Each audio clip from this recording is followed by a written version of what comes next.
नमस्कार. आपण पाहत होतो आई एकविरा माऊलीची कथा. एक जागृत देवस्थान म्हणून आई एकविरीची ख्याती आहे. अश्विन नवरात्र किंवा शारदीय नवरात्र आणि आत्ताच चैत्र नवरात्र अनेक भाविक या मंदिरात पूजा आणि उत्सव साजरा करण्यासाठी येतात.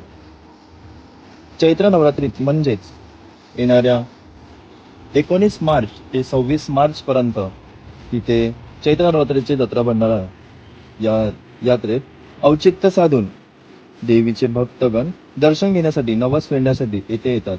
हजारो पालख्या दिंड्या परंपरेनुसार कोकणातून किंवा इतर देशातून राज्यातून कारल्याला पायी येतात. देवीच्या पालखी सोहळ्यात राज्यातूनच नव्हे ते देशभरातून लोक येतात. अतिशय प्राचीन असलेले हे मंदिर पूर्वी हेमाडपंथी होते. या अतिप्राचीन मंदिराचा जीर्णोद्धार देवी अहिल्याबाई होळकर यांनी केल्याचे सांगितले जाते. तर काही संदर्भ सांगतात 1866 मध्ये या मंदिराचा जीर्णोद्धार करण्यात आला.